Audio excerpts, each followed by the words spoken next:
Welcome to new recently bought games. Today I don't have as many games as I usually do, but I've kind of started to cut back on buying games, partially because it is kind of expensive to do, and also it's partially because I'm running out of space in my collection. So if I do keep buying games, I'm running out of space, so I can't really keep buying all the games. So the first thing is this really little dumb thing that was made for the PSP.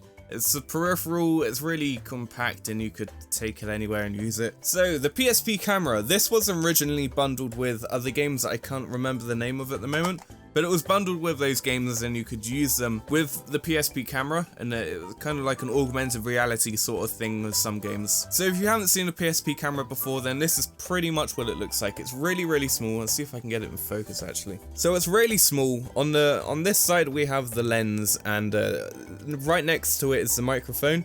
So this is really small and the design is really compact, which makes this little thing sort of really awesome for traveling and things. If you kind of just want to take it with you, then you can bring this little PSP camera, and it's really dumb, but at the time, because of how compact it was and stuff, it is kind of passable because of some compromises they had to make. So I've got two PS1 games. The first one is a game called Little Big Adventure. Don't worry, I didn't actually pay, what is it, $24.99 for it. So the camera angles is sort of isometric sort of view, and the whole game is sort of like a puzzle platformer-ish sort of game. You take control of a character called Twinsen, and I can't remember what exactly happens, but I think it's something you have to find your girlfriend or something like that. You can have conversations with almost any NPC, I think. It's been a while since I played it, but I kind of want to finish it because the game is pretty dumb. I kind of like it. It's got this really nice charm to it, and I just kind of enjoy playing it. So the next game is Oddworld's Abe's Odyssey. The same for a lot of games that I find in this shop called Wares. I found this in there, and it was pretty awesome. I didn't know that it was gonna be there, and I just found it. It was pretty awesome. I've never been a super huge fan of Oddworld, but I've always been really interested in the series and wanted to learn about it more. One of the more interesting things I found out about this when I bought it is that this is supposed to be part of a quintology, and the quintology is supposed to be a part of a 5-part series, and there's only been 4 games released in the Oddworld series at the moment. It's been Oddworld's Abe's Odyssey, Abe's Exodus, Munch's Odyssey, and Stranger's Wrath. And those are the only games that have been released yet. There's going to be a remake of Abe's Exodus, but at the moment we still have 4 of the 5 games that have been released, so hopefully we can have a new one soon. I'm not counting the Game Boy ones, I'm just counting the actual console versions. So I've got 2 N64 games. Both of these are games that I've really wanted for such a long time, but I've never been able to find in the wild. I didn't want to buy them online because I wanted the satisfaction of being able to find them and picking up and buying them. So the first one is a loose copy of Mario Kart 64. I am a huge fan of kart races, and this is one that I really needed to add to my collection, as well as the next game. A complete in-box Diddy Kong Racing. I absolutely love Diddy Kong Racing. There's something about the open world atmosphere that I just really love to go back and play. This was one of the first kart races to include 3 different vehicle types. You have the traditional kart, which you start off with. You can also use an aeroplane, and you can also use a hovercraft. All 3 of them can be used to access different parts of races and stages we've already done. So in that sense, there's a lot of replay value in this game, just to find all these hidden shortcuts and things that you wouldn't been able to find with a different vehicle. But this and Mario Kart 64 were 2 of my childhood favourite games, and I played them so much when I was younger. It's just really nice that I'm actually able to have a physical copy of Diddy Kong Racing and Mario Kart 64, because I have Mario Kart 64 on the eShop, but I just really needed the physical copy. I have one NES game, which is Shadowgate. This is kind of like a point-and-click adventure style game, and the whole point of the game is you have to escape Shadowgate, or get through Shadowgate or something, which is this giant castle. But as a point and click game for the NES, it's really good, and it's much better than I thought it was going to be. One PlayStation 3 game, and I really kind of want to get into the Metal Gear Solid series properly. And this was a gift from my sister. She just gave it to me one day. So she gave me Metal Gear Solid 5. I have yet to even play this because the hard drive on my PS3 is really full, and I need to find a way to transfer the data onto a new hard drive and upgrade it and stuff, so then I can play MGS4. So I really want to play it, but I can't because I don't have a hard drive big enough. 2 PS4 games. First one is Destiny: The Taken King. I've kind of done a let's play on this, sort of, but I'm still not sure what I'm doing with this. So, but Destiny is really fun. I really like it. I've played games like Borderlands before, and the gameplay is kind of similar, but instead of being this really open world exploration game, you're kind of stuck to this linear path, sort of. Well, there's certain sections of maps, and they branch off into other places, but once you're in that path, it's pretty linear, and you just follow the path that it tells you to go in. And each mission is set at different parts of the map. But I haven't actually played this for a couple weeks, and I probably should go back to it and finish the DLC. But this game, I really do like it. It's a lot of fun to just sit down and mess around with. The guns are pretty okay. Some of the guns don't have the sort of impact that I think they should have. Sniper rifles are, in my opinion, some of the best feeling guns in the game. Especially the reload sound, like the vzz, it's some of the guns. I don't know what specific gun causes the sound, but I really like the sound of the reload, and it just feels really satisfying to hear. The other PS4 game is the Jackbox Party Pack. I really wanted to get this just to play with Bradley and just to mess around with.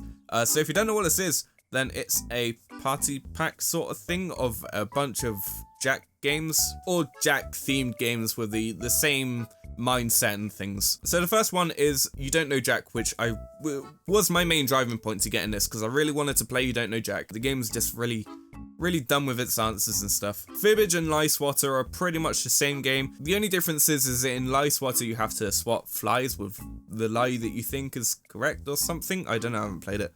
But there's also Fibbage, which is a game where you have to make up lies, and you're given a question, you have to make up a lie as to what specific part of the thing they're asking for. Another game is called Drawful, where you just have to draw something that you're told to draw, like kind of like Pictionary, I guess. And then people would have to just guess what the picture is. It's pretty self-explanatory, really. If you play Pictionary, then I guess you kind of know what you have to do. And the last one is a game called Word Spud, where you have to, I guess, you have a word and then you have to put another word that comes after the first word, and then it like switches player and you have to do it really quickly, and the person that the word's stuck on, they can't think of a word to go after it, then they lose, I guess. I don't know, because I haven't done it, but it does seem pretty fun. So I don't know, I just really wanted this to play with Bradley mostly, and just to play with friends over Skype or something. Alone in the Dark 3 for the PC. I really wanted this. I just really kind of wanted the original Alone in the Dark games. I can't actually play it though, because it's for, what was it, Windows 3 or something? But I kind of liked